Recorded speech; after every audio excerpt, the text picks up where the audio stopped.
Hello बच्चों। तो चलिए इस प्रश्न को पढ़ते हैं। सिद्ध कीजिए कि कॉस इनवर्स 4/5 बराबर टेन इनवर्स 3/4। तो देखो हमें सिद्ध करके दिखाना है कि कॉस इनवर्स 4/5 का जो मान होगा वो टेन इनवर्स 3/4 के बराबर आएगा। तो प्रश्न में आगे बढ़ने से पहले इस प्रश्न से संबंधित जो मुख्य उदाहरण है उसकी हम चर्चा कर लेते हैं। तो देखो मुख्य उदाहरण, समकोण त्रिभुज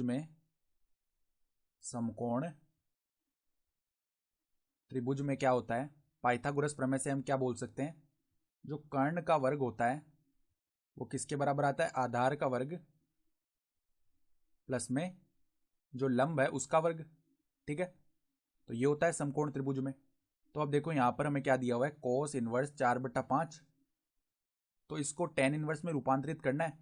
तो अगर वो टेन इनवर्स 3/4 आ जाएगा तो सिद्ध हो जाएगा। तो इसको हम एक बार के लिए थीटा बोल देते हैं। ठीक है, तो अगर यहां से कॉस थीटा का मान निकालेंगे तो वो किसके बराबर आएगा, 4/5 के बराबर आएगा।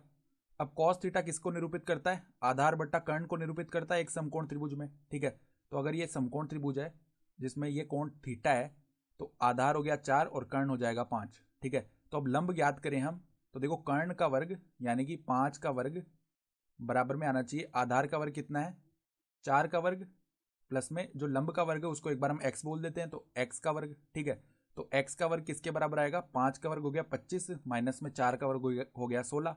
तो x का वर्ग है ना वो किसके बराबर आएगा, यहाँ से 9 के बराबर। ठीक है, तो x बराबर में कितना आ जाएगा, 3 आ जाएगा। ठीक है, तो x बराबर 3 आ गया। और अगर हम यहाँ से टेन थीटा लिखें इस त्रिभुज में तो x बराबर 3 आ चुका है। तो टेन थीटा लिखेंगे तो क्या आ जाएगा, 3/4। तो अगर हम यहाँ से थीटा का मान निकालें तो वो किसके बराबर है, टेन इनवर्स 3/4 के बराबर।